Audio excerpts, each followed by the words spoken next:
흔들리는 서울 강남역 지하철 안. 출근길 인파에 낀 직장인 한수진 씨는 이어폰으로 뉴스를 들으면서도 엄지 하나로 보고서를 수정하고 메신저에 답장을 보내고 점심 메뉴 투표까지 마칩니다. 전부 한글이고 단 한 번의 막힘도 없습니다. 같은 시각 을지로의 오래된 인쇄 골목. 60년 경력의 오장인 손끝에서 나팔자가 춤을 춥니다. 달그락. 금속이 부딪히는 경쾌한 소리와 함께 기역, 니은, 디귿. 단 24개의 조각이 세상의 모든 이야기를 종이 위에 찍어냅니다. 이게 얼마나 압도적인 효율인지 다른 문자와 비교해 볼까요? 영어는 대소문자의 필기체까지 52가지 얼굴을 익혀야 하고, 일본어는 히라가나와 가타카나, 거기에 수천 개의 한자까지 외워야 비로소 신문을 읽습니다. 중국어는 더 가혹하죠. 대학 전공 서적을 펴려면 머릿속에 최소 6,000개의 글자 그림이 들어있어야 합니다. 하지만 한글은 단 24개. 이 조각들을 이리저리 돌려 맞추면 난생 처음 듣는 소리까지 완벽하게 적어낼 수 있습니다. 1172개의 소리 그물을 빠져나갈 수 있는 언어는 없으니까요. 편의점 알바생 이준호 군이 삼각김밥 1200원 가격표를 붙이며 무심코 읽습니다. 인식하는데 0.3초. 너무나 숨쉬듯 당연해서 그는 지금 자신이 기적을 쓰고 있다는 사실조차 모릅니다. 새벽 5시 부산 자갈치 시장. 경매사의 쩌렁쩌렁한 외침 사이로 70대 김말순 할머니가 좌판 구석에 앉아 스마트폰을 두드립니다. 오늘 갈치 싸다. 원래 손녀에게 보내는 이 짧은 문자의 오타는 단 하나도 없습니다. 초등학교 문턱도 밟지 못한 할머니가 한글을 자유자재로 다루는 풍경. 문해율 99.2%라는 숫자는 바로 이런 모습으로 존재합니다. 반면 대전 카이스트 연구실의 풍경은 사뭇 다릅니다. 양자 컴퓨팅 박사과정 정혜린 씨가 모니터 불빛 아래서 논문 제목을 다듬고 있습니다. 양자 얽힘 상태의 비가역적 붕괴 관측. 물리학의 최전선을 기록하고 있지만 그녀가 사용하는 도구는 할머니의 문자와 똑같습니다. 양자라는 단어를 난생 처음 본 사람도 양자하고 소리낼 수 있는 직관성. 이것이 바로 한글이 가진 힘입니다. 이 마법 같은 힘은 바다 건너 인도네시아 바오바우시 찌아찌아족 교실까지 닿았습니다. 칠판에 또박또박 적힌 한글.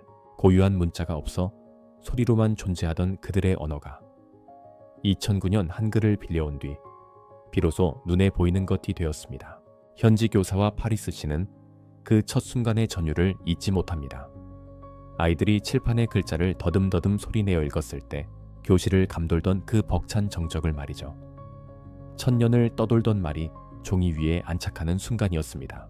1997년 유네스코가 훈민정음 해례본을 세계기록유산으로 등재한 것도 이 때문입니다. 문자 자체가 아니라 문자의 해설서를 기록유산으로 인정한 건 인류 역사상 전무후무한 일이었으니까요. 지금 이 순간 당신은 이 자막을 읽고 있습니다. 숨 쉬듯 자연스럽게 단 한 번의 막힘도 없이. 이토록 편안한 일상이 가능한 이유는 단 하나. 583년 전 한 사람이 자신의 목숨을 걸고 이 길을 텄기 때문입니다. 그런데 만약 이 당연한 기적이 예고 없이 사라진다면 어떻게 될까요? 1443년 음력 12월 경복궁 침전. 세종은 서안 위에 펼쳐놓은 종이를 내려다보고 있습니다.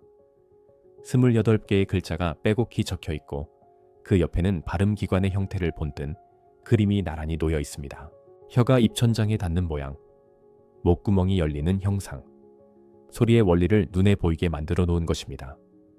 눈이 침침합니다.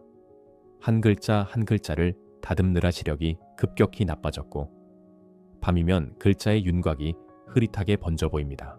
그런데 이 세계선에서 세종은 그 종이를 접어 서랍 깊숙이 밀어 넣었습니다. 이유는 단순하지 않았습니다. 부제학 최만리를 비롯한 집현전 학자 7명이 상소를 올렸는데 그 논리가 날카로웠습니다. 중국을 섬기는 나라가 스스로 문자를 만드는 것은 사대의 예에 어긋납니다. 신하들의 눈빛이 차가웠고 심지어 세자까지 난색을 보였습니다. 세종의 손끝이 떨립니다. 종이를 펼치면 반역이고 접으면 백성이 어둠 속에 남습니다. 결국 지친 왕은 눈을 감았습니다. 서랍은 다시 열리지 않았고 28개의 글자는 누구에게도 보이지 않는 채 먼지 속에 묻혔습니다. 이후 조선의 풍경은 바뀌지 않았습니다.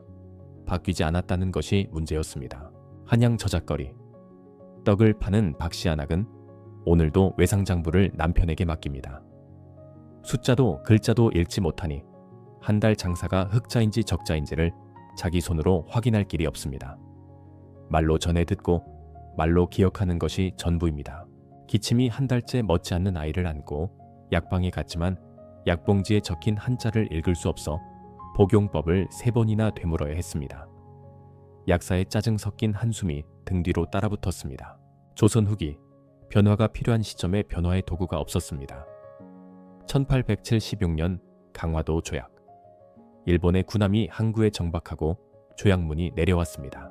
한문으로 빼곡히 적힌 그 문서를 읽을 수 있는 조선인은 전체 인구의 채 5%가 되지 않았습니다. 나머지는 나라가 무엇을 약속했는지, 무엇을 내주었는지 알 길이 없었습니다. 포구마을의 어부 최 씨는 자기 집 앞바다의 어업권이 일본에 넘어간 줄도 모른 채 그물을 손질하고 있었습니다. 그리고 1910년 합방. 우리 역사에 한글이 있었다면 이 지점에서 저항의 언어가 됐을 것입니다. 조선어학회가 만들어지고 한글 맞춤법이 정비되고 한글이라는 이름 자체가 독립의 상징이 됐을 것입니다. 하지만 이 세계에서는 그 모든 게 없습니다. 식민정부의 일본어 교육은 놀라울 만큼 빠르게 스며들었습니다. 별도의 문자가 없는 민족이 지배국의 문자를 받아들이는 건 역사 속에서 반복된 패턴이었기 때문입니다. 베트남이 그랬습니다. 2000년간 한자를 쓰다가 프랑스 식민 지배 아래 로마자로 전환됐고 그 뒤로 자기네 옛 문헌을 스스로 읽을 수 있는 베트남인은 거의 사라졌습니다. 몽골이 그랬습니다. 전통 몽골 문자를 쓰다가 소련의 영향 아래 키릴 문자로 바뀌었고 한 세대 만에 할아버지의 편지를 손자가 읽지 못하는 나라가 됐습니다. 이 세계선의 조선도 같은 길을 걸었습니다. 1930년대 경성의 초등학교 교실에서는 아이들이 일본어 50음도를 소리내어 읽고 있습니다.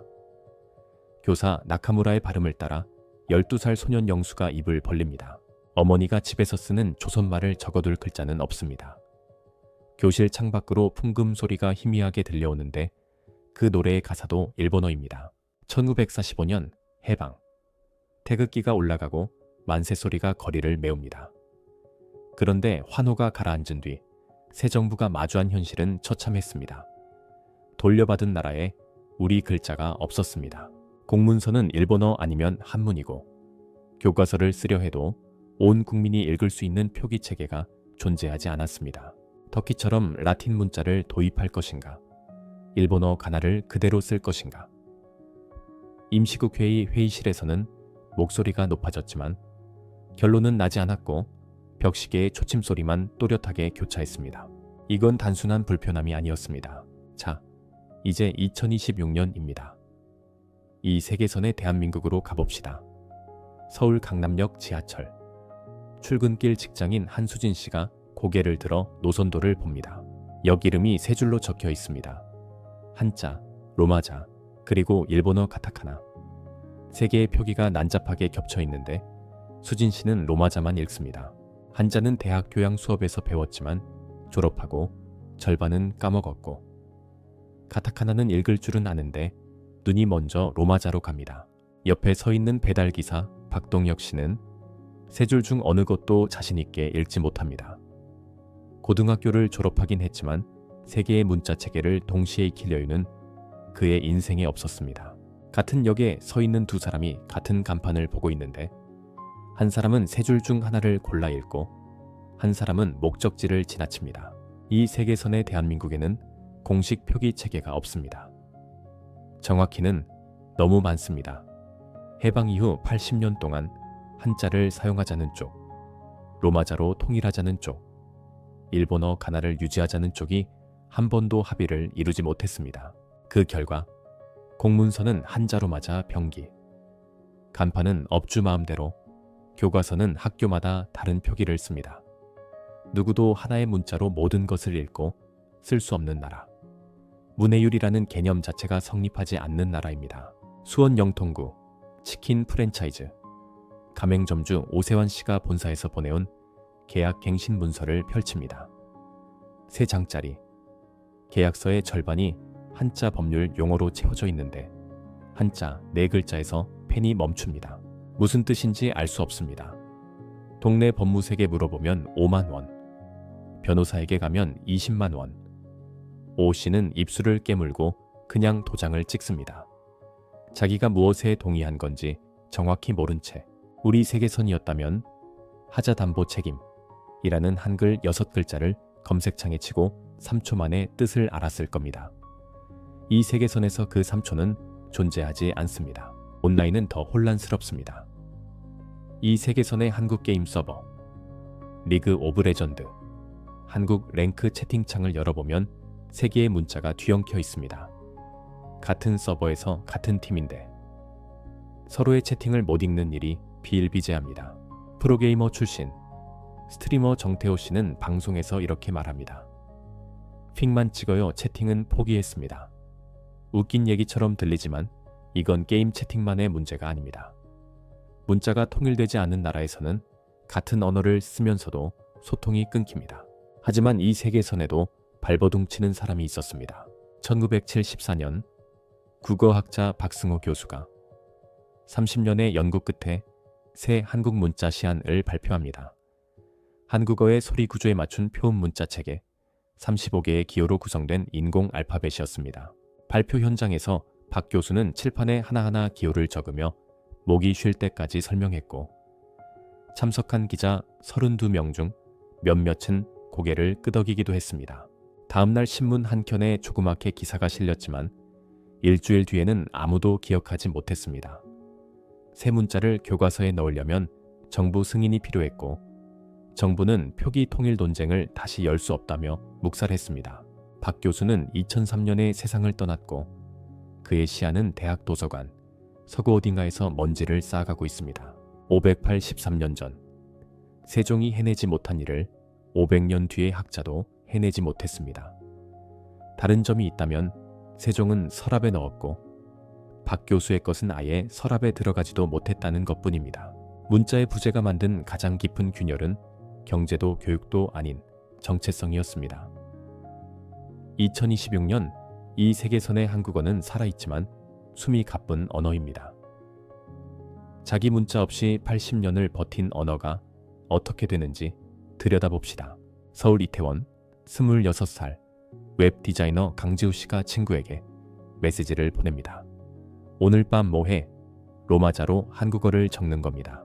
젊은 세대가 일상에서 가장 많이 쓰는 방식인데 문제는 이 표기로는 배가 어떤 배인지 구분이 안 된다는 겁니다. 동음이 이어가 뒤섞이고 맥락으로 때려 맞추는 대화가 습관이 되면서 한국어의 정밀함이 해마다 조금씩 달아나가고 있습니다. 군대도 다릅니다. 이 세계선의 논산훈련소 21살 이등병 윤재민 씨의 아침은 일본어 구령으로 시작됩니다. 일제강점기에 만들어진 군사체계가 80년째 그대로이기 때문입니다. 조교가 외치는 구령은 일본어, 행정서류는 한자, 병사들끼리의 잡담은 로마자 뒤섞인 한국어. 윤 병장이 어머니에게 편지를 쓰려는데 로마자로 적으면 어머니가 못 읽고 한자로 적으면 자기가 못 씁니다. 결국 전화를 겁니다. 이 세계선에서 편지는 쓰는 사람과 읽는 사람의 문자가 다르기 때문에 점점 사라지고 있는 문화입니다. 서점은 더 쓸쓸합니다. 교보문고 광화문점, 한국소설 코너는 매장 한 구석에 몰려 있습니다. 표지에 한자가 빼곡한 소설을 선뜻 집어드는 손님이 많지 않기 때문입니다. 올해의 베스트셀러 10권 중 한국어 창작물은 2권뿐이고 나머지는 일본 소설과 영어 원서 번역판입니다. 소설가 임도윤 씨는 한국어로 소설을 쓰지만 출판사는 일본어 번역판을 먼저 내자고 제안합니다. 선생님, 한국어판은 독자층이 너무 얇아요. 임 씨의 커피잔을 쥔 손에 힘이 들어갑니다. 가장 조용하게 사라지는 것은 할머니의 노래입니다. 부산, 우리 세계선에서 손녀에게 문자를 보내던 김말순 할머니는 이 세계선에서도 시장 좌판에 앉아 있습니다. 그런데 할머니가 흥얼거리던 아리랑 아라리오의 가사를 적어둔 종이는 어디에도 없습니다. 적을 글자가 없었으니까요. 할머니가 세상을 떠나면 할머니가 부르던 그 가락의 세 번째 소절 이유는 할머니와 함께 사라집니다.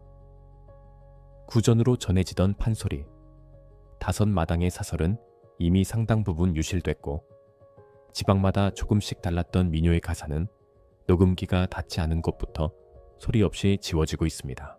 유네스코에 따르면 고유 문자 없이 구전에만 의존하는 언어는 소멸 위험이 극도로 높습니다.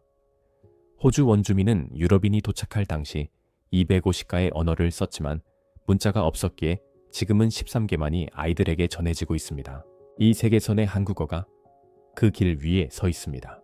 2040년 이 세계선의 서울은 여전히 번화하지만 거리의 소리가 달라졌습니다. 명동 거리, 간판의 절반 이상이 영어와 일본어입니다. 한국어 간판이 아예 없는 건 아니지만 로마자로 적혀 있어서 외국인 관광객은 여기가 서울인지 도쿄인지 마닐라인지 구분하지 못합니다. 22살 대학생 한서준 씨가 친구와 걷고 있는데 두 사람의 대화가 묘합니다. 한 문장 안에 한국어, 영어, 일본어가 뒤섞입니다. 대학 강의의 60%가 영어 아니면 일본어로 진행되고 취업시장에서는 한국어만 할 줄 아는 사람을 단일어자라고 부르며 이력서 단계에서 걸러냅니다. 서준 씨는 한국어를 할 수 있지만 한국어로 리포트를 쓴 적은 대학 입학 이후 단 한 번도 없습니다. 한국어로 쓰면 감점 당한다고, 교수가 그렇게 말했다고 서준 씨는 웃으며 말합니다. 본인이 방금 세 개의 언어를 뒤섞어 말했다는 걸 의식하지 못한 채 그해 겨울 이 세계선의 넷플릭스 한국 오리지널 시리즈가 공개됩니다. 우리 세계선에서 오징어 게임이 전 세계를 뒤흔들었던 것처럼 이 세계선에서도 한국 콘텐츠를 만들긴 합니다. 하지만 대본이 영어로 먼저 쓰이고 배우들의 대사 중 한국어 비중은 30%를 밑돕니다. 해외 시청자 리뷰에는 이런 댓글이 달립니다. 이건 한국 드라마야? 일본 드라마야? 콘텐츠 기획자 양미선 씨는 화면을 내리다 손을 멈춥니다. 반박하고 싶지만 할 말이 떠오르지 않습니다. 한국적인 것이 뭔지 설명하려면 한국어로 된 고유한 무언가를 보여줘야 하는데 그 고유한 무언가, 이 형태가 점점 흐릿해지고 있기 때문입니다. 2045년 부산 자갈치 시장이 재개발됩니다. 새로 올라간 복합 쇼핑몰의 1층 수산물 코너에서 35살 직원 김소라 씨가 참치를 포장하고 있습니다. 김말순 할머니의 손녀입니다. 할머니는 3년 전에 돌아가셨고 할머니가 흥얼거리던 아리랑의 가사는 소라 씨의 기억 속에 어렴풋이 남아 있습니다. 멜로디는 흥얼거릴 수 있는데 세 번째 소절 이후의 가사가 떠오르지 않습니다. 적어둔 적이 없으니까요. 적을 수가 없었으니까요.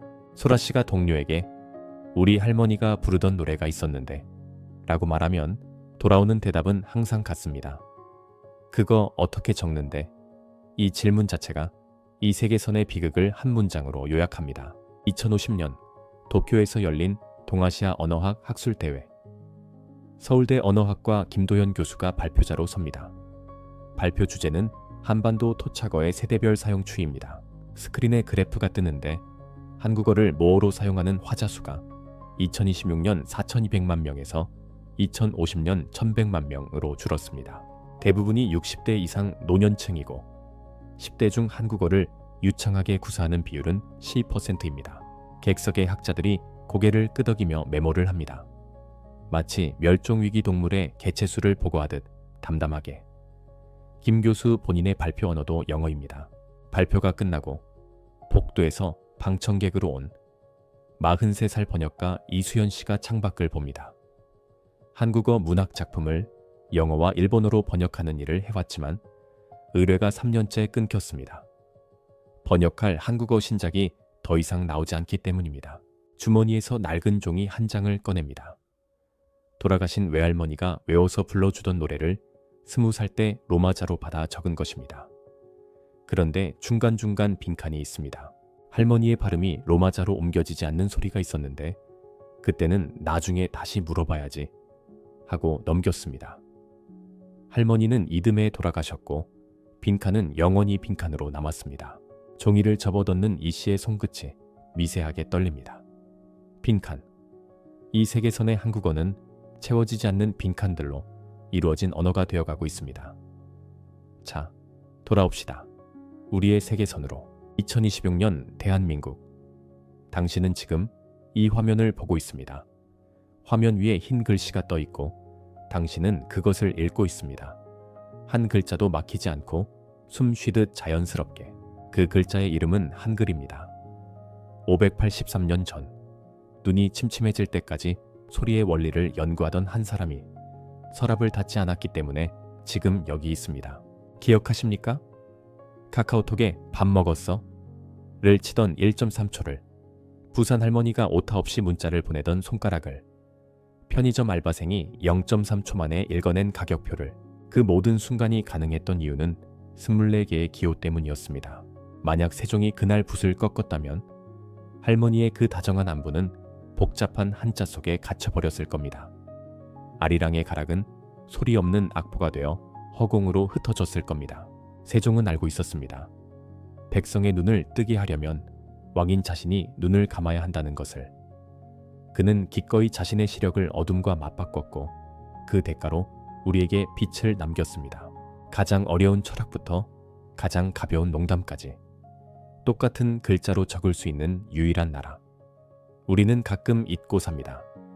공기의 고마움을 모르듯 이 24개 글자의 위대함을 잊습니다. 오늘 밤 잠들기 전 스마트폰을 켜면 누군가에게 보낸 마지막 메시지를 가만히 들여다봐 주십시오. 그 익숙하고 평범한 한 줄. 그것은 500년 전에 그가 우리에게 보낸 가장 위대한 유산일지도 모르겠습니다.